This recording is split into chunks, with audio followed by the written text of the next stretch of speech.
Students, welcome to my channel. This is your read coach. ठीक है, आज हम शुरू कर रहे हैं टेस्ट नंबर 9।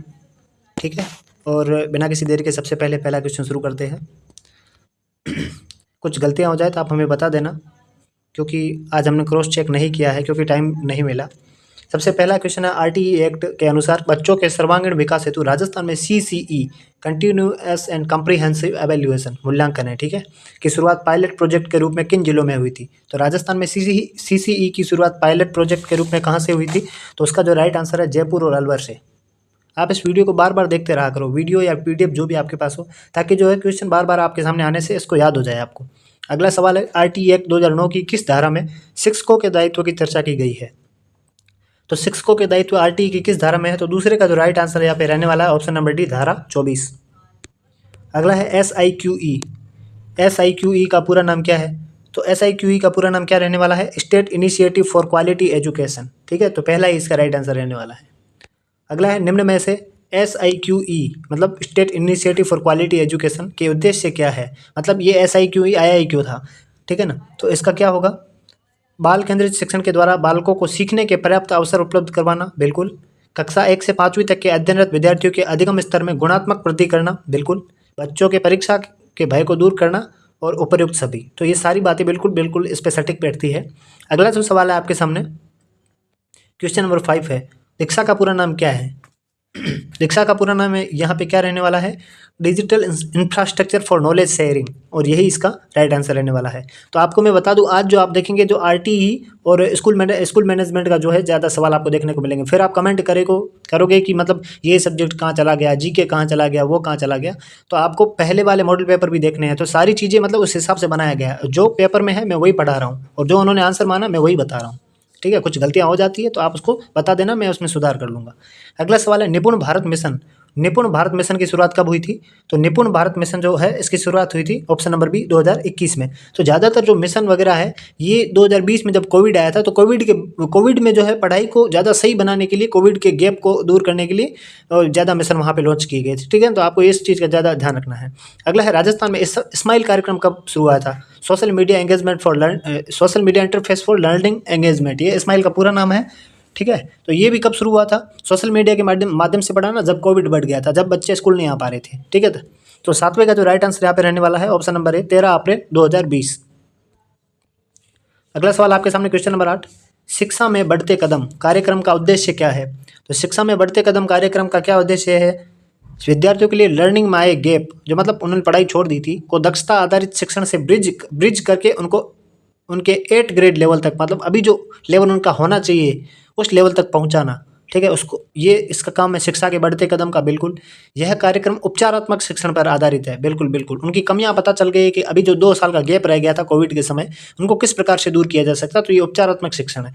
कार्यक्रम का उद्देश्य आसान में आनंदपूर्ण शिक्षण के विधि से बेहतर बनाना है, बिल्कुल उपयुक्त सभी। तो ये सारी बातें बिल्कुल जो राइट होने वाली है। अगला सवाल है आपके सामने, प्रधानमंत्री पोषण योजना की शुरुआत कब हुई थी? तो प्रधानमंत्री जो है पोषण योजना की शुरुआत कब हुई थी? 9 का जो पे यहाँ पे आंसर रहने वाला ऑप्शन नंबर है 2021 में। अगला है आपके सामने, प्रतिभावान विद्यार्थियों को मूल रूप से विज्ञान के विषय में, किस विषय में? विज्ञान के विषय में करियर का चुनाव करने तथा वैज्ञानिक अनुसंधान में अपना भविष्य बनाने के लिए प्रोत्साहित करने वाली योजना कौन सी है? तो 10वें का जो राइट आंसर यहाँ पे रहने वाला है इंस्पायर अवार्ड योजना। ठीक है, अगला है, स्टार्स योजना की शुरुआत कब हुई थी? तो स्टार्स योजना की शुरुआत कब हुई थी? 11 का जो राइट आंसर यहाँ पे रहने वाला ऑप्शन नंबर सी 2020 में। राजस्थान में साइकिल वितरण योजना में किस कक्षा के लड़कियों को साइकिल वितरण की जाती है? तो साइकिल वितरण योजना में कौन सी कक्षा को लड़कियों को साइकिल वितरित की जाती है? तो 12वें का जो राइट आंसर यहाँ पे रहने वाला है वो है ऑप्शन नंबर सी, कक्षा 9 से 12। अगला है, नन्ही कली योजना के तहत कक्षा 1 से 8 तक के अध्ययनरत अनुसूचित जनजाति मतलब ST, ठीक है ना, ST वाले हैं कि बालिकाओं को सहायता स्वरूप कितनी राशि दी जाती है? नन्ही कली योजना, कौन सी योजना है? नन्ही कली योजना। तो 13वां का जो राइट आंसर यहाँ पे माना गया है वो है ऑप्शन नंबर डी, 1800 रुपये, कक्षा 1 से 8 तक। मिड डे मील योजना का प्रारंभ कब हुआ था? तो मिड डे मील योजना का प्रारंभ कब हुआ था? 14 का जो राइट आंसर यहाँ पे रहने वाला है ऑप्शन नंबर बी। अगला, गार्गी पुरस्कार योजना के तहत 10 एवं 12 की पात्र बालिकाओं को पुरस्कार स्वरूप क्रमशः कितनी राशि दी जाती है? मतलब कक्षा 10वीं और कक्षा 12वीं वालों को गार्गी पुरस्कार में कम कितनी राशि दी जाती? तो 15 का जो राइट आंसर यहाँ पे रहने वाला है 6000 और 5000। ठीक है। अगला सवाल है आपके सामने, निम्न में से सत्य कथन है, निम्न में से कौन सा सत्य कथन है? 10वीं कक्षा में प्रथम 15 छात्रों को प्रति माह 400 रुपये 2 वर्ष तक छात्रों को, और 12वीं कक्षा में प्रथम 10 छात्रों को प्रति माह 500 रुपये 3 वर्ष तक। इन दोनों में से कौन सा सही है मेरिट छात्रवृत्ति के आधार में? इनमें से कौन सा कथन सही है? तो 16वें का जो राइट आंसर है ऑप्शन नंबर सी, कथन 1 व 2 दोनों सही है। ठीक है। अगला है राजस्थान राज्य पाठ्य पुस्तक मंडल, राजस्थान राज्य पाठ्य पुस्तक मंडल मतलब RSTB, ठीक है, Rajasthan state text book board, इसका मुख्यालय कहाँ पे है? तो 17 का जो राइट आंसर यहाँ पे रहने वाला है ऑप्शन नंबर सी, जयपुर में है। अगला जो है समग्र शिक्षा अभियान 2.0, जिसको हम समसा बोलते हैं, तो समग्र शिक्षा अभियान 2.0 को मंजूरी कब प्रदान की गई थी? तो 18वें का जो राइट आंसर यहाँ पे रहने वाला है ऑप्शन नंबर ए, 4 अगस्त 2021 को। अगला सवाल आपके सामने, निपुण भारत पहल से संबंधित सत्य कथन कौन सा है? तो 19 का जो यहाँ पे राइट आंसर क्या रहेगा? देखिए 19 है, इस योजना के माध्यम से वर्ष 2026-27 तक प्रत्येक विद्यार्थी को कक्षा तीसरी के अंत तक एक पढ़ने और लिखने, अंकगणित सीखने की क्षमता विकसित की जाएगी। बिल्कुल, इस योजना का क्रियान्वयन स्कूल शिक्षा और साक्षरता विभाग द्वारा किया जाएगा। बिल्कुल राइट है।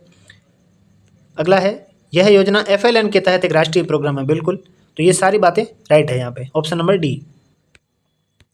अगला है आपका, NCERT द्वारा संचालित निष्ठा से संबंधित सत्य कथन है। इनमें से कौन सा सत्य कथन है निष्ठा से संबंधित? यह कार्यक्रम विद्यालय प्रमुख और शिक्षक की समग्र उन्नति के लिए राष्ट्रीय पहल है। बिल्कुल, ये जो निष्ठा है ये शिक्षकों के लिए है। निष्ठा शिक्षक प्रशिक्षण का अभिमान है। बिल्कुल, यह सेवारत शिक्षकों के प्रशिक्षण हेतु है, मतलब जो अभी पढ़ा रहे हैं, अभी गवर्नमेंट टीचर में है, वो उनके लिए है। ठीक है, तो उपयुक्त सभी इसका राइट आंसर होगा। अगला है आपके सामने क्वेश्चन नंबर 21, RT एक्ट की धारा 21 के अनुसार विद्यालय प्रबंधन समिति स्थापना कब की गई थी? तो 21 का जो राइट आंसर यहाँ पे रहने वाला है ऑप्शन नंबर बी, 10 मई 2011 को। अगला है विद्यालय विकास व प्रबंधन समिति SDMC, इसका अध्यक्ष कौन होता है? SMC का अध्यक्ष होता है अभिभावक, लेकिन SDMC का अध्यक्ष कौन होता है? तो 22 का जो राइट आंसर होने वाला है ऑप्शन नंबर ए, प्रधानाचार्य। अगला है आपके सामने, विद्यालय प्रबंधन समिति SMC कि एक वर्ष में कम से कम कितनी बैठकों का आयोजन होना चाहिए? तो 23 का जो राइट आंसर यहाँ पे रहने वाला है ऑप्शन नंबर डी, 3। एक साल में कम से कम 3 बैठक होनी चाहिए। अगला है विद्यालय विकास एवं प्रबंधन समितियों में कुल सदस्यों की संख्या कितनी होगी? तो विद्यालय विकास एवं प्रबंधन समिति तो मतलब SDMC जो होता है, इसमें कुल सदस्य कितने होने चाहिए? तो 24 का जो राइट आंसर रहने वाला है वो है ऑप्शन नंबर डी, 23, मतलब 23 सदस्य होने चाहिए पूरे SDMC में। NEP न्यू एजुकेशन पॉलिसी, ठीक है, नई शिक्षा नीति के तहत केंद्र व राज्य सरकार के सहयोग से शिक्षा के क्षेत्र पर देश की GDP का कितना प्रतिशत बराबर निवेश करने का लक्ष्य रखा गया है? मतलब देश की GDP का कितने प्रतिशत शिक्षा में निवेश करना है? तो 25 का जो यहाँ पे राइट आंसर रहने वाला है ऑप्शन नंबर डी, 6%। अगला है 26, क्वेश्चन नंबर 26, राष्ट्रीय शिक्षा नीति 2020 के अध्यक्ष कौन थे? तो 26 का जो यहाँ पे राइट आंसर रहने वाला है ऑप्शन नंबर ए, डॉक्टर के कस्तूरीरंगन, उस टाइम इसरो के अध्यक्ष थे। अगला है 27, राष्ट्रीय शिक्षा नीति 2020 को कितने भाग तथा कितने अध्याय में विभक्त किया गया है? तो NEP के कितने भाग और कितने अध्याय है? तो 27 का जो राइट आंसर है ऑप्शन नंबर ए, 4 अध्याय और 27 भाग है। अगला क्वेश्चन आपके सामने क्वेश्चन नंबर 28, राष्ट्रीय शिक्षा नीति 2020 के उद्देश्यों में शामिल है। तो राष्ट्रीय शिक्षा नीति 2020 के उद्देश्य क्या है? NEP 2020 का उद्देश्य शिक्षा की पहुंच, समानता, गुणवत्ता, वहनीयत शिक्षा और उत्तरदायित्व जैसे मुद्दों पर विशेष ध्यान देता है। बिल्कुल राइट है। पहला, छात्रों को जरूरी कौशल और ज्ञान से लेस करना, बिल्कुल राइट है। शिक्षा नीति में छात्रों में रचनात्मक सोच, तार्किक निर्णय और नवाचार की भावना, बिल्कुल ये राइट है। तो उपरोक्त सभी इसके आंसर हो जाएगा। अगला है क्वेश्चन नंबर 29, FLN कार्यक्रम में मुख्य रूप से ध्यान केंद्रित किया गया है। मतलब FLN में किस पे ध्यान केंद्रित किया गया है? तो 29 का जो यहाँ पे होगा आंसर, पाठ्यक्रम सुधार पर नहीं। FLN मतलब फाउंडेशनल लिटरेसी एंड न्यूमरेसी, मतलब उसको एक तो पढ़ना आना चाहिए और न्यूमरेसी मतलब उसको गिनना आना चाहिए, पढ़ना लिखना और गिनना, तो ये इसका राइट आंसर रह जाएगा। अगला है आपके लिए क्वेश्चन नंबर 30, राष्ट्रीय शिक्षा नीति 2020 के तहत 3 से 18 वर्ष के बालकों के लिए निम्नलिखित में से कौन सा नया शैक्षणिक और पाठ्यचर्या पुनर्गठन किया गया है? तो इसमें क्या होगा? क्वेश्चन नंबर जो 30 है, 30 का जो राइट आंसर यहाँ पे रहने वाला है 5334, ठीक है ना। अब ऐसा होगा पैटर्न, पहले वाले शुरू के 5 साल कक्षा 2 तक चलेंगे, फिर शुरू आगे वाले 3 साल 5 तक चलेंगे, फिर आगे वाले 3 साल 8 तक चलेंगे और अगले वाले 4 साल 12वीं तक चलेंगे, ठीक है। अगला है आपके सामने question number 31, new education policy 2020 के तहत कक्षा 5 तक अध्ययन किस भाषा में करवाना है, मतलब कक्षा 5 तक किस भाषा में अध्ययन करवाने पर बल दिया गया है। तो 31 का जो राइट आंसर यहाँ पे रहने वाला है ऑप्शन नंबर ए, मातृभाषा में। अगला है क्वेश्चन नंबर 32, राजस्थान में डायल फ्यूचर कार्यक्रम, कौन सा कार्यक्रम, डायल फ्यूचर कार्यक्रम, मतलब आप उसमें डायल करो और अपने जो है फ्यूचर के बारे में आप उनसे कंसल्टेट कर सकते हैं। तो ये डायल फ्यूचर कार्यक्रम है, कब शुरू किया गया था। तो 32 का जो यहाँ पे राइट आंसर यहाँ पे रहने वाला है ऑप्शन नंबर ए, 27 जून 2013 को। अगला है 1 अप्रैल 2010 को किस राज्य के अलावा पूरे भारत में शिक्षा का अधिकार अधिनियम आरटीई लागू हुआ। तो किस राज्य में लागू नहीं हुआ था, तो वो जम्मू कश्मीर है, 33 का डी है। तो इसमें जम्मू कश्मीर में लागू नहीं हुआ था, बाकी सब पूरे भारत में लागू हुआ था। अभी जम्मू कश्मीर में भी लागू कर दिया गया है। शिक्षा का अधिकार है, शिक्षा का अधिकार कैसा है, तो 34 का जो राइट आंसर यहाँ पे रहने वाला है ऑप्शन नंबर बी, संवैधानिक है। तो संविधान में भी लिखा है कि शिक्षा का अधिकार है, ठीक है। अगला है राष्ट्रीय शिक्षा नीति 2020 में प्री स्कूल स्तर 3 के लिए उपयोग की गई पारिभाषिक शब्दावली क्या है। तो प्री स्कूल 3 के लिए उपयोग की गई शब्दावली क्या है। तो 35 का जो राइट आंसर यहाँ पे रहने वाला है वो है ऑप्शन नंबर ए, बाल वाटिका। मतलब आप कक्षा 1 में प्रवेश करेंगे उससे पहले जो प्री प्राइमरी क्लासेज होती है उसको क्या बोलेंगे, बाल वाटिका बोलते हैं। अगला है प्रारंभिक शिक्षा में प्रवेश के लिए जन्म प्रमाण पत्र अन्य कोई विहित दस्तावेज आयु का आधार होगा, मतलब आयु से संबंधित सबूत किस धारा में है। तो 36 का जो राइट आंसर यहाँ पे रहने वाला है ऑप्शन नंबर ए, धारा 14, ठीक है। अगला सवाल आपके सामने क्वेश्चन नंबर 37, आरटीई एक्ट 2009 का अध्याय 4 किस क्षेत्र से संबंधित है। तो आरटीई एक्ट 2009 का अध्याय 4 किससे संबंधित है। तो 37 का जो राइट आंसर होगा ऑप्शन नंबर ए, विद्यालय और शिक्षकों के उत्तरदायित्व से। तो अध्याय 4 में विद्यालय और शिक्षकों के उत्तरदायित्व है। अगला है क्वेश्चन नंबर 38, राजस्थान आरटीई अधिनियम में कितने भाग व कितनी धाराएं हैं। तो 38 का जो राइट आंसर होगा ऑप्शन नंबर सी, 10 भाग और 29 धाराएं हैं। अगला है आपके सामने आरटीई एक्ट 2009 की धारा 25 का संबंध किससे है। तो 39 का जो राइट आंसर यहाँ पे रहने वाला है ऑप्शन नंबर सी, छात्र शिक्षक अनुपात। धारा 25 में किससे संबंध है, छात्र शिक्षक अनुपात से। क्वेश्चन नंबर 40 है, बालकों का निःशुल्क एवं अनिवार्य व शिक्षा का अधिकार अधिनियम 2009 आरटीई 2009 में निम्न में से किस पर ध्यान नहीं दिया गया है, ठीक है ना, किस पर ध्यान नहीं दिया गया है। तो 40 का जो राइट आंसर है ऑप्शन नंबर बी, 14 वर्ष की आयु के बाद की शिक्षा पर ध्यान नहीं दिया गया, क्योंकि आपको पता है जो निःशुल्क शिक्षा है वो 14 वर्ष की आयु तक दी जाती है, उसके बाद नहीं। और मैं आपको बता दूं इसकी जो पीडीएफ है वो हमारे टेलीग्राम चैनल है रीड कोच ऑफिशियल नाम से जो टेलीग्राम चैनल है वो हमारे लिंक नीचे डिस्क्रिप्शन में, वीडियो के डिस्क्रिप्शन में दे रखा है, ठीक है। तो उसको जाके क्लिक करें और ज्वाइन कर लीजिए, उसमें सारी पीडीएफ आती है। और जो अगला सवाल आपके सामने क्वेश्चन नंबर 41, आरटीई एक्ट 2009 के संबंध में सत्य कथन कौन सा है। तो मतलब आरटीई एक्ट 2009 के संबंध में कौन सा सत्य है। तो 41 में क्या होगा, 41 में जो है विद्यालय प्रबंधन समिति में कम से कम 50% सदस्य महिलाएं होनी चाहिए, बिल्कुल सही है। विद्यालय प्रबंधन समिति का कार्यकारी समिति में कुल 15 सदस्य होते हैं, बिल्कुल। विद्यालय प्रबंधन समिति का सचिव विद्यालय का प्रधान अध्यापक होगा, बिल्कुल। एसएमसी की कार्य समिति का अध्यक्ष ही एसएमसी का अध्यक्ष होता है, बिल्कुल। 1 2 3 4 चारों सही है, तो ऑप्शन नंबर डी इसका राइट आंसर हो जाएगा, ठीक है। अगला है आपके सामने क्वेश्चन नंबर 42, विद्यालय के शाला प्रधान का विद्यालय प्रबंधन समिति में नाम क्या होगा, क्या पदनाम होगा। मतलब एसएमसी में विद्यालय का जो हेडमास्टर होता है उसका नाम क्या होता है। तो 42 का जो यहाँ पे राइट आंसर रहने वाला है ऑप्शन नंबर डी, पदेन सदस्य सचिव, ये इसका नाम होगा। अगला है ब्लॉक स्तरीय शिकायत निवारण समिति, ब्लॉक स्तरीय शिकायत निवारण समिति से संबंधित सत्य कथन कौन सा है, ठीक है ना। तो ब्लॉक विकास अधिकारी अध्यक्ष होता है, बिल्कुल। ब्लॉक प्रारंभिक शिक्षा अधिकारी इसके सदस्य होता है, बिल्कुल। अपर ब्लॉक प्रारंभिक शिक्षा अधिकारी सदस्य सचिव होता है। तो ये तीनों बातें बिल्कुल सही है। अगला है निःशुल्क एवं अनिवार्य बाल शिक्षा का अधिकार किस भाग में वर्णित है। निःशुल्क एवं अनिवार्य बाल शिक्षा का अधिकार ये किस भाग का नाम है। तो 44 का जो है राइट आंसर होगा ऑप्शन नंबर बी, भाग नंबर 3 में। अगला है आरटीई एक्ट 2009 की धारा 12 की भाग 1 के गैर के अनुसार गैर सरकारी विद्यालयों को कितने प्रतिशत सीटों पर दुर्बल वर्ग एवं असुविधाग्रस्त समूह के बालकों को प्रवेश देने का प्रावधान है, ठीक है ना। तो दुर्बल और असुविधाग्रस्त बालक क्या होते हैं, ये प्रश्न पिछली बार पूछा था, तो इस बार आप ध्यान रख लेना। तो कितने प्रतिशत पर इनको एडमिशन देना है 12(1) गैर के अंतर्गत प्राइवेट स्कूल में। तो 45 का जो यहाँ पे राइट आंसर रहने वाला है वो है ऑप्शन नंबर सी, 25% सीटों पर। अगला है बालकों का निःशुल्क एवं अनिवार्य शिक्षा का अधिकार अधिनियम 2009 के तहत इनमें से कौन सा कथन सही नहीं है, मतलब कौन सा कथन गलत है। कौन सा कथन गलत है, एक बच्चे को विस्तारित समय में भी प्रवेश दिया जाएगा, बिल्कुल। यदि लेट आता है तो भी एडमिशन होगा। एक बच्चे को निःशुल्क अनिवार्य शिक्षा का अधिकार है, बिल्कुल। एक बच्चे को अधिकार है कि वह किसी अन्य स्कूल में स्थानांतरण मतलब टीसी चेंज करवाए, बिल्कुल। आयु के प्रमाण की कमी पर एक बच्चे को विद्यालय में प्रवेश देने से मना किया जाएगा, मना नहीं करना है। आयु से संबंधित धारा 14 में वर्णन किया गया है आरटी एक्ट की 2009 की धारा में। अगला है क्वेश्चन नंबर 47। यदि आपने अभी तक वीडियो को लाइक नहीं किया तो एक बार लाइक और कमेंट जरूर से कीजिएगा यदि आपको अच्छा लगे तो। अगला है क्वेश्चन नंबर 47। निःशुल्क शिक्षा एवं अनिवार्य शिक्षा अधिकार अधिनियम अधिनियमित किया गया किसके द्वारा? लोकसभा द्वारा, भारत की संसद द्वारा, राज्यसभा द्वारा, उपयुक्त में से कोई नहीं। तो 47 का जो राइट आंसर है भारत की संसद द्वारा। कोई भी कानून जब पारित होता है अधिनियम तो वो भारत की संसद द्वारा पारित होता है। अगला है विद्यालय विकास योजना के निर्माण का दायित्व किस पर है? विद्यालय विकास योजना कौन बनाएगा? 48 का जो राइट आंसर है यहाँ पे ऑप्शन नंबर ए विद्यालय प्रबंधन समिति एसएमसी। अगला है एनईपी 2020 के मुख्य स्तंभों में सम्मिलित है। एनईपी 2020 में कौन से सम्मिलित है? पहुंच, क्षमता, गुणवत्ता, वहनीयता, जवाबदेही, पांचों ही, ये सारी बातें हैं।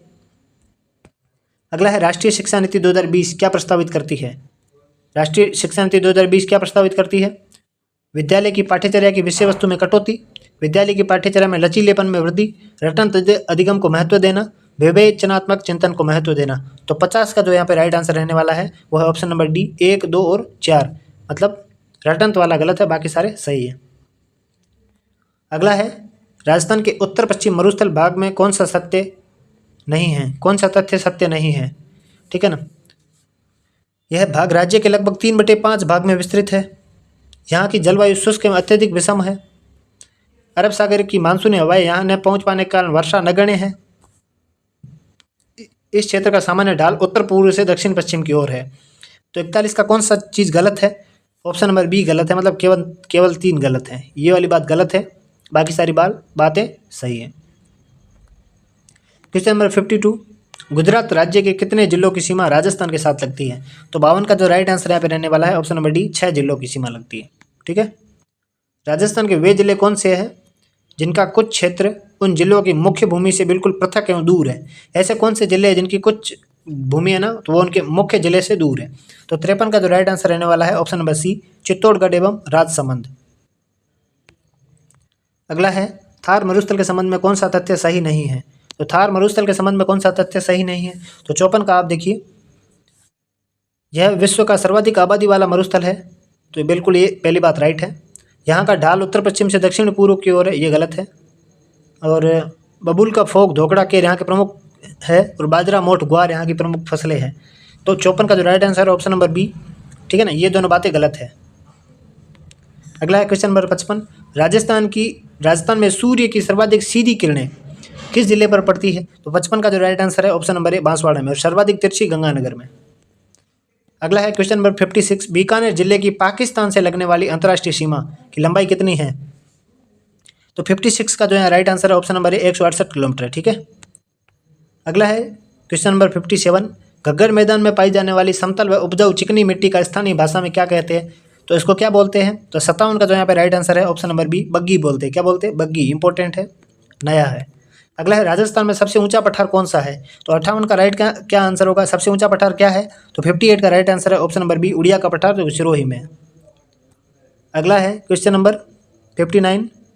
राजस्थान में अरावली पर्वत श्रेणियों ने जलवायु की दृष्टि से राजस्थान को कितने भागों में विभक्त किया है? तो जलवायु की दृष्टि से राजस्थान को कितने भागों में विभक्त कर दिया है? तो 59 का जो यहाँ पे राइट आंसर रहने वाला है ऑप्शन नंबर ए 2 भागों में विभक्त किया है। राजस्थान के आर्द्र जलवायु प्रदेश में औसत वर्षा कितनी होती है? तो 60 का जो राइट आंसर है ऑप्शन नंबर ए 60 से 80 सेंटीमीटर। बाल अधिकारों का संरक्षण आरटी एक्ट 2009 के तहत किस अध्याय में वर्णित है? बाल अधिकार। तो 61 का जो यहाँ पे राइट आंसर रहने वाला है ऑप्शन नंबर सी अध्याय 6 में। मुख्यमंत्री सुपोषण न्यूट्री किट योजना का शुभारंभ कहाँ से किया गया है? तो 62 का जो यहाँ पे राइट आंसर रहने वाला है ऑप्शन नंबर सी बाड़मेर से।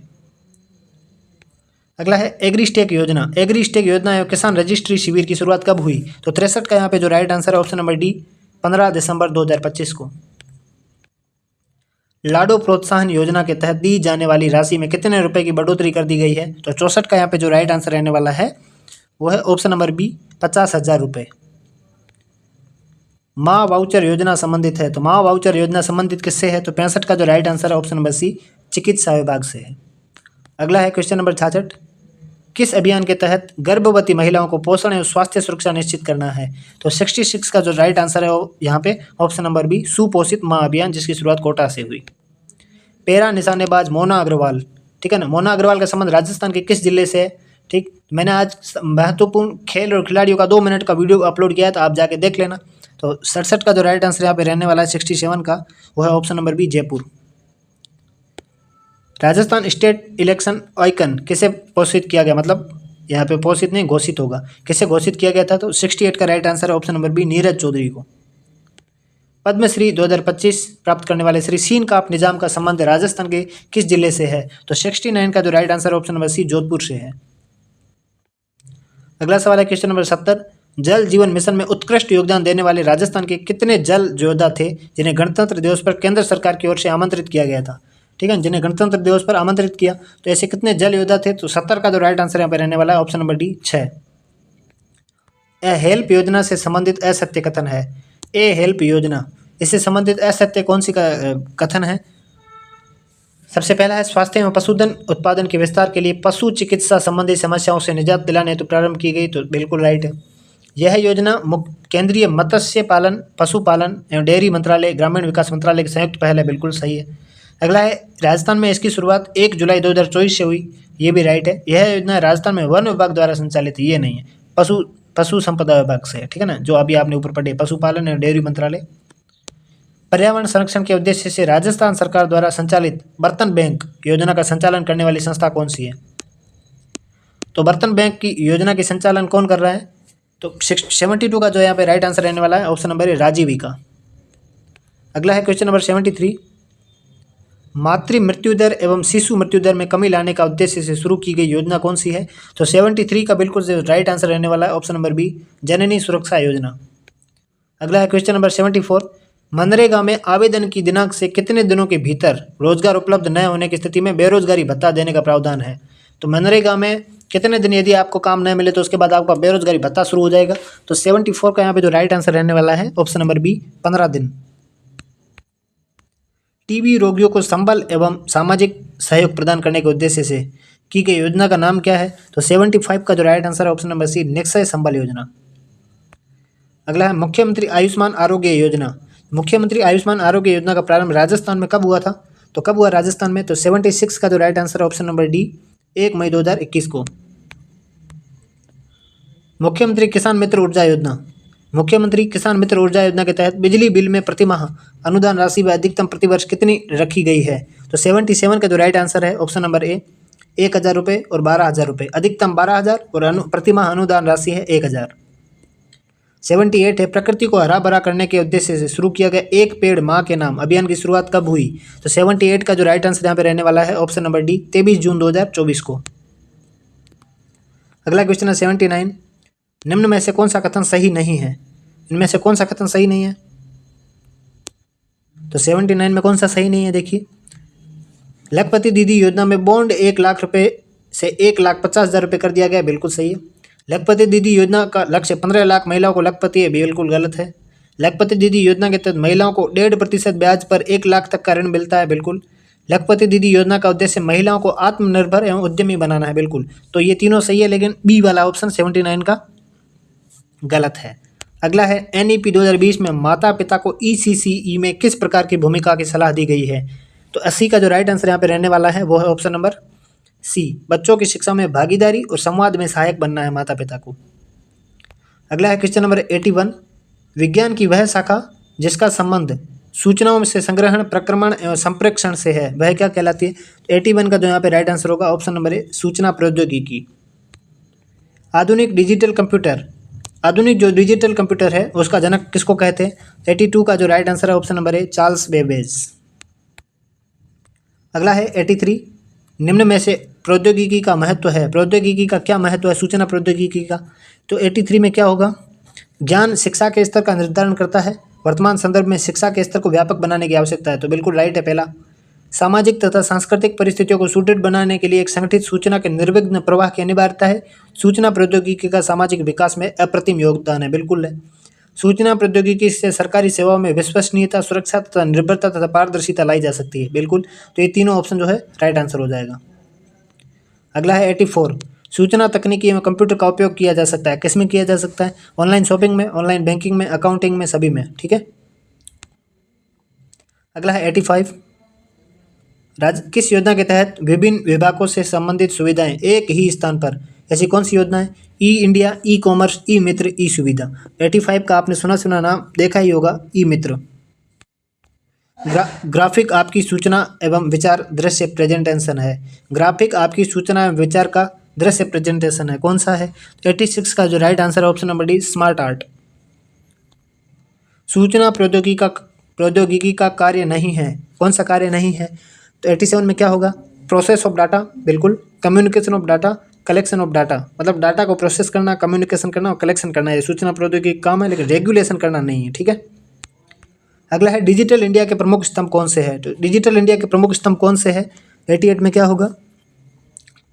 ब्रॉडबैंड हाईवे, इंटरनेट तक सबकी पहुंच, इलेक्ट्रॉनिक मैन्युफैक्चरिंग, ये सारी बातें डिजिटल इंडिया का प्रमुख स्तंभ है।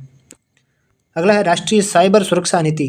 राष्ट्रीय साइबर सुरक्षा नीति कब जारी की गई थी? तो 89 का जो यहाँ पे राइट आंसर रहने वाला है वो है ऑप्शन नंबर बी, 2 जुलाई 2013 को। कब जारी की गई थी? 2 जुलाई 2013 को। ठीक है।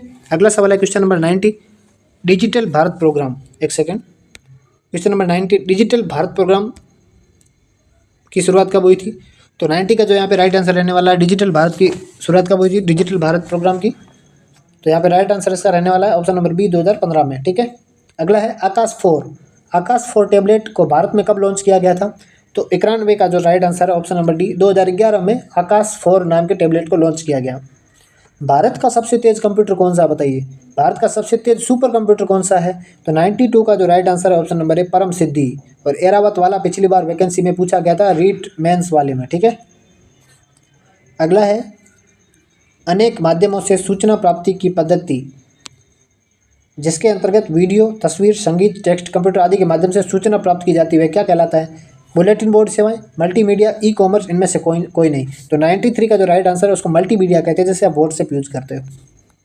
दूसरी पीढ़ी के मोबाइल तकनीक है। दूसरी पीढ़ी की मोबाइल की तकनीक क्या है?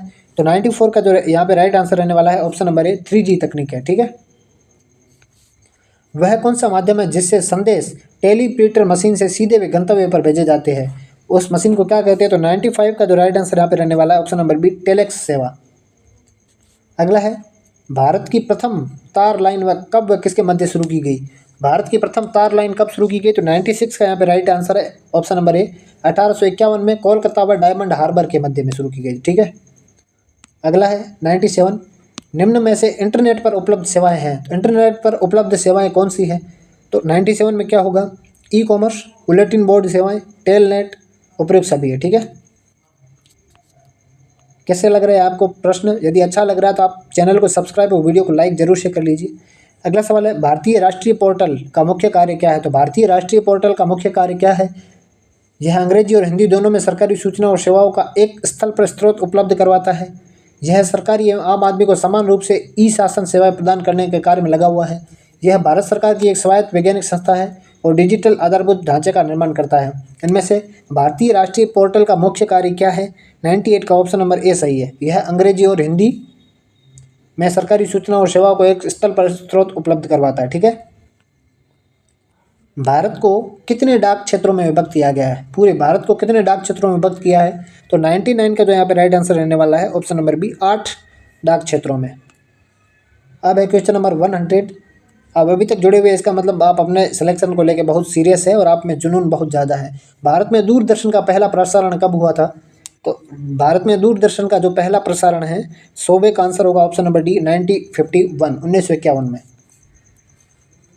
सुपर कंप्यूटर परम 8000 का विकास कब हुआ था? तो सुपर कंप्यूटर परम 8000 का विकास हुआ था 1998 में। एजुकेशन ऑफ मैन पुस्तक के लेखक कौन है? 102 का जो राइट आंसर है option number D, John Dewey. निम्न में से प्रायोजना कार्य के लाभ क्या है? क्या लाभ है प्रायोजना कार्य के? प्रायोजना कार्य के माध्यम से छात्रों में स्वतंत्र रूप से चिंतन करने की शक्ति बढ़ती है। ठीक है। प्रायोजना कार्य करते समय छात्रों में कई प्रकार के क्रियाकलाप करने पड़ते हैं, जिनसे उन्हें संप्रेषण कौशल में वृद्धि होती है। प्रायोजना कार्य द्वारा विद्यार्थी समूह में कार्य करने को कौशल सीखता है, समूह में कार्य करता है। तो उपयुक्त सभी चीज़ें राइट है। अगला क्वेश्चन है 104। आप कक्षा के छात्रों को समाज के पास ले जाने के लिए क्या उपाय करेंगे? समाज के पास ले जाने के लिए क्या करेंगे? तो 104 का जो राइट आंसर रहने वाला है समाज सेवा शिविर का आयोजन, बिल्कुल। किसी बस्ती का भ्रमण, किसी कार्यस्थल का भ्रमण, ये करेंगे तो वो समाज से जुड़ेंगे, तो उपयुक्त सभी इसका राइट आंसर होगा। अगला है निम्न में से सामाजिक अध्ययन के में प्रायोजन के प्रकार है। सामाजिक अध्ययन में प्रायोजन के कितने प्रकार हैं? प्रयोगशाला कार्य, क्षेत्र कार्य, पुस्तक आधारित कार्य, तो सारे जो है इसका आंसर रहने वाला है। वे प्रायोजन जिन पर छात्र पूर्व में कार्य कर चुका होता है क्या कहलाती है? वे छात्र जिन पर छात्र पूर्व में कार्य कर चुका है उसको क्या कहते हैं? तो 106 का राइट आंसर है ऑप्शन नंबर बी, अभ्यासात्मक प्रायोजनाएं। 107 है सामाजिक अध्ययन में आने वाली अधिगम कठिनाइयों की पहचान करने के लिए अध्यापक को कौन सा परीक्षण का तरीका अपनाना चाहिए? तो 107 का है उपलब्धि, नैदानिक, विस्तृत और अभिक्षमता, नैदानिक परीक्षण, ठीक है ना। उसको कोई भी कठिनाई है उसको पता लगाना है तो नैदानिक परीक्षण किया जाता है। मूल्यांकन से संबंधित कथन है। मूल्यांकन से संबंधित कथन कौन सा है? मूल्यांकन निरंतर चलने वाली प्रक्रिया है, छात्रों के व्यवहार में परिवर्तन करने का साधन है, विषय वस्तु के उद्देश्य से घनिष्ठ संबंध है, उपयुक्त सभी इसका राइट आंसर है। अगला है 109। मूल्यांकन का प्रमुख प्रयोजन क्या है? तो मूल्यांकन का प्रमुख प्रयोजन क्या है? उपचारात्मक शिक्षण के बिंदुओं का पता लगाना, बालकों में व्यवहारगत परिवर्तन की दिशा, प्रकृति व स्तर का पता लगाना, छात्रों की कमजोरियों का पता लगाना, सिर्फ बालकों की उपलब्धियों का पता लगाना, तो ऑप्शन नंबर बी इसका राइट आंसर हो जाएगा, ठीक है। अगला है क्वेश्चन नंबर 110। शिक्षण प्रक्रिया में मूल्यांकन आवश्यक है, क्यों आवश्यक है मूल्यांकन? तो पाठ्यक्रम में सुधार के लिए, छात्रों की उपलब्धि का स्तर जानने के लिए, शिक्षण कार्य में सुधार के लिए, उपयुक्त सभी कार्य के लिए, सभी कार्यों के लिए मूल्यांकन आवश्यक है। पिछड़े बालक वह है, तो पिछड़े बालक कौन से हैं? 111 में जिसकी शैक्षणिक उपलब्धि जिसकी स्वाभाविक योग्यता से कम है, जिसकी शैक्षणिक उपलब्धि स्वाभाविक योग्यता स्तर से अधिक है उसको पिछड़ा नहीं बोलते। शैक्षणिक उपलब्धि उसकी स्वाभाविक योग्यता के बराबर है तो ये पिछड़ा कहाँ से हुआ? सामान्य है। जिसकी शैक्षणिक उपलब्धि उसकी स्वाभाविक योग्यता स्तर से औसत है, ये भी पिछड़ा नहीं है। तो पिछड़ा कौन सा है? जिसकी स्वाभाविक योग्यता कम है, ठीक है, तो इसका राइट आंसर पहला होगा। अगला है क्वेश्चन नंबर 112। बुद्धि के सामूहिक कारक सिद्धांत का प्रणेता कौन है? तो 112 का जो राइट आंसर है ऑप्शन नंबर ए, थ्रस्टन। अगला है क्वेश्चन नंबर 113। डिसऑर्थोग्राफिया, पहले भी मैं आपको बता चुका हूँ, डिसऑर्थोग्राफिया किसे कहते हैं? 113 का राइट आंसर होगा ऑप्शन नंबर बी, वर्तनी विकार को।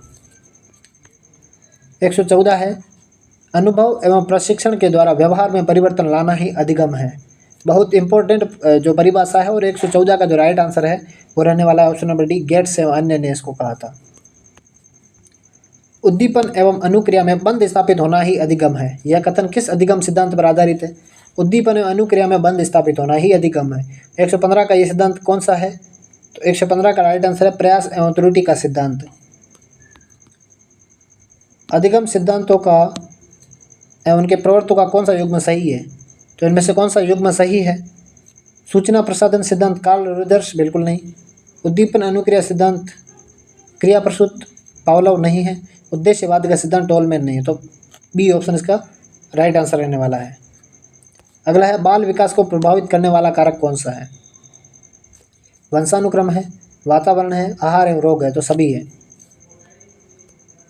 अगला है पियाजे ने बुद्धि विकास की कितनी अवस्थाएं बताई थी?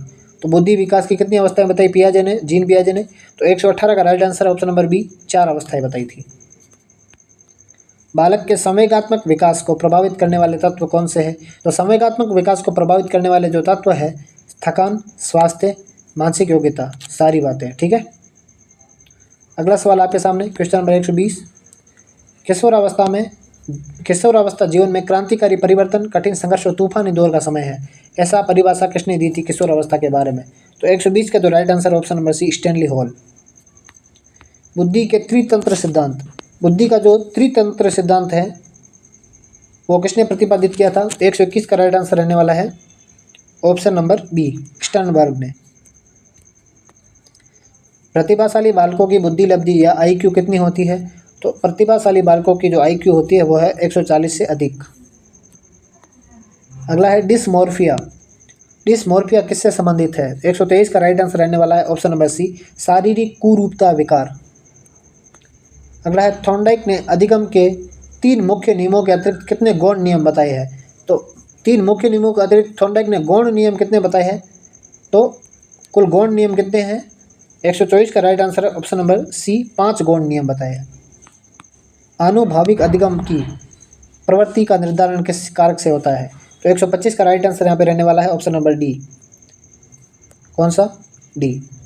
करके सीखना, दैनिक अनुभव के द्वारा व्यक्तिगत अधिगम, आनुभाविक सामाजिक समूह प्रक्रियाएं, ये सभी बातें हैं। अगला है बाल विकास की अवस्था है। तो बाल विकास की अवस्था कौन सी है? शैशव अवस्था है, बाल्यावस्था है, किशोरावस्था है, तो सारी अवस्थाएं हैं। अगला है क्वेश्चन 127, निम्न में से असत्य कथन कौन सा है? इनमें से असत्य कथन कौन सा है? भीषण विपत्ति की आशंका एवं उसका सामना न कर पाने की व्यवस्था भय संवेग होने का कारण है, बिल्कुल। किशोर अवस्था में काम संबंधी भय उत्पन्न होते हैं, बिल्कुल। भय बालक को समाज विरोधी प्रवृत्ति और अनुपयोगी कार्यों की ओर प्रवृत्त करता है, ये गलत है। नवीन अनुभवों द्वारा बालक के संवेगों का पुनः प्रशिक्षण देकर भय का निराकरण किया जा सकता है, बिल्कुल राइट है। ऑप्शन नंबर सी इसका गलत है। अगला है बाल्यावस्था में विकास को छद्म परिपक्वता का समय किसने बोला है? 128 का जो राइट आंसर है ऑप्शन नंबर बी, रोस ने बोला है, ठीक है। अगला सवाल आपके सामने, किस सिद्धांत के अनुसार बालक का विकास सिर से पैर की दिशा में होता है? सिर से पैर की दिशा में किस सिद्धांत में होता है? 129 का जो राइट आंसर है ऑप्शन नंबर ए, विकास दिशा का सिद्धांत। बहुकारक या बहुतत्व सिद्धांत के प्रवर्तक कौन है? बुद्धि के बहुकारक या बहुतत्व सिद्धांत के प्रवर्तक कौन है? 130 का राइट आंसर है ऑप्शन नंबर ए, थॉर्नडाइक। सुमेलित कीजिए, इनमें से सुमेलित करना है आपको। कौन सा सिद्धांत किसने दिया था? सबसे पहला है एक तत्व सिद्धांत, अल्फ्रेड बिने ने दिया। द्वितत्व सिद्धांत स्पीयरमैन ने दिया। बहुआयामी सिद्धांत गार्डनर ने दिया। और समूह तत्व सिद्धांत थर्स्टन ने दिया। तो 1, 2, 3, 4 पहला इसका आंसर होगा। अगला है 132, यदि किसी बालक की बुद्धि लब्धि 90 से 110 के मध्य है तो वह बालक है सामान्य बालक है, विशिष्ट है, उत्तम है या उदासीन है? तो 132 का जो राइट आंसर होगा ऑप्शन नंबर ए, सामान्य बालक है। अगला है 133, स्किनर के अनुसार मंद बुद्धि बालक की विशेषता क्या है? आत्मविश्वास का अभाव है, दूसरों को मित्र बनाने की अधिक इच्छा होती है, मैंने पहले भी बताया है, संवेगात्मक और सामाजिक असमायोजन होता है, तो उपयुक्त सभी है। शिक्षक के पास अधिगम के जितने भी साधन होते हैं उनमें प्रेरणा संभवतः सर्वाधिक महत्वपूर्ण है, यह कथन किसका है? तो 134 का right answer option number B, Stephens का है। 135 है अधिगम है। अधिगम क्या है? तो अधिगम क्या है? अनुभव एवं प्रशिक्षण द्वारा व्यवहार में परिवर्तन ही अधिगम है। अगला है डीसेल। डीसेल के अनुसार अधिगम प्रक्रिया के कितने सोपान हैं? तो 136 का राइट आंसर है ऑप्शन नंबर बी, 5। ये सारे प्रश्न मैंने पहले बता रखे हैं। परंपरागत अनुकूलन सिद्धांत के प्रतिपादक कौन है? 137 का जो राइट आंसर है ऑप्शन नंबर ए, पावलोव है। 138 है क्रिया प्रसूत अनुबंधन का सिद्धांत को प्रतिपादित करने वाले B.F. स्किनर कहाँ के निवासी है? ठीक है ना, तो 138 का राइट आंसर है ऑप्शन नंबर बी, संयुक्त राज्य अमेरिका के। किस सिद्धांत के अनुसार अध्यापकों को बालकों की योग्यता एवं शक्ति के अनुसार मनोवैज्ञानिक वातावरण उपलब्ध करवाना चाहिए? 139 में है ऑप्शन नंबर ए, क्षेत्र सिद्धांत। अगला है 140, सामाजिक अधिगम सिद्धांत व्यवहारवादी अधिगम सिद्धांत है। इस सिद्धांत के प्रवर्तक में प्रमुख प्रवर्तक कौन है? 140 का right answer option number C, Albert Bandura. संज्ञानात्मक विकास की अवस्था है, तो संज्ञानात्मक विकास की अवस्था कौन सी है? 141 का राइट आंसर है ऑप्शन नंबर डी, उपयुक्त सभी है, ठीक है। इंद्रिय जनित गामक अवस्था, पूर्व संक्रियात्मक, मूर्त संक्रियात्मक और अमूर्त संक्रियात्मक, ये 4 है टोटल। अगला है अमूर्त संक्रियात्मक अवस्था की विशेषता क्या है? सभी प्रकार के संप्रत्यों को समुचित विकास हो जाता है, बिल्कुल। भाषा संबंधी योग्यता व संप्रेषणशीलता का विकास होता है और स्मरण शक्ति रटने पर आधारित न और तर्क व समझ पर आधारित होने लगती है, बिल्कुल। तीनों बात एकदम सही है। 143 है जब बालक किसी विषय के सामान्य सिद्धांतों को अच्छी तरह समझ लेता है तो उसमें उस ज्ञान को अन्य परिस्थितियों में प्रयोग करने की योग्यता प्राप्त हो जाती है।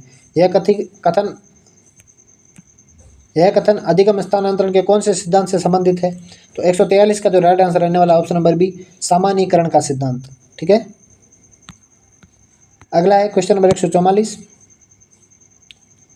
निम्न में से मास्लो द्वारा बताई गई मूल आवश्यकता कौन सी है? अब्राहम मास्लो ने कौन सी आवश्यकता बताई थी? 144 का ऑप्शन नंबर डी, आत्मविश्वास संबंधी आवश्यकता। 145 है निर्मितवादी उपागम का उद्गम है। 145 है निर्मितवादी उपागम का उद्गम है। तो इसका क्या आंसर होगा? 145 का राइट आंसर है ऑप्शन नंबर सी, संज्ञानात्मक मनोविज्ञान। अगला क्वेश्चन है 146, सृजनशील बालकों की विशेषता संबंधित सत्य कथन है। तो 146 में क्या होगा? वह विचार और कार्य में मौलिकता का प्रदर्शन करता है, वह समायोजन में सक्षम होता है, उसकी साहसिक कार्य में प्रवृत्ति होती है, वह भविष्य के प्रति आशावान व दूरदृष्टि वाला होता है, समस्या के प्रति उसमें उच्च स्तर की संवेदना होती है। तो चारों बातें बिल्कुल सही है, ठीक है। अगला है 147, डिस्प्रेक्सिया संबंधित है। डिस्प्रेक्सिया किससे संबंधित है? 147 का ऑप्शन नंबर ए, शारीरिक कौशल विकास से संबंधित है। प्रतिभाशाली बालकों की विशेषताएं क्या है? तो प्रतिभाशाली बालकों की क्या विशेषताएं हैं? तो 148 का राइट आंसर होगा, प्रतिभाशाली बालकों का शारीरिक विकास तीव्र गति से होता है, ये प्राय उत्तम शारीरिक व उत्तम स्वास्थ्य वाले होते हैं। सही है। इसमें सीखने व समझने की असाधारण योग्यता है, इनमें सूक्ष्म व सटीक निरीक्षण शक्ति है, इसमें योजना निर्माण की उत्तम क्षमता है। तो 1 2 3 4 चारों होगा। अगला है 149, सत्य कथन है। मानसिक आयु बच्चे की मानसिक योग्यताओं के विकास की दर उसकी मानसिक आयु कहलाती है, और कालक्रमणिक आयु सामान्य बच्चों में वर्षों के आधार पर आंकी गई आयु। तो इनमें से सत्य कौन सा है? 149 का जो सी है, 1 व 2 दोनों ही सत्य है। अगला है क्वेश्चन नंबर 150, अधिगम अक्षमता शब्द का प्रयोग सबसे पहले किसने किया था? 150 का जो right answer option number C, Samuel Kirk ने। इस प्रकार से जो आज का मॉडल पेपर था ये पूरा हुआ। ऐसे हम रोज़ मॉडल पेपर लाते हैं। आप अभी हमारे टेलीग्राम चैनल से जुड़ जाए, द रीड कोच ऑफिशियल नाम से है, और आप इससे अभी से जुड़ जाए। मिलते हैं ऐसे नेक्स्ट वीडियो में। राधे राधे, जय श्री कृष्णा।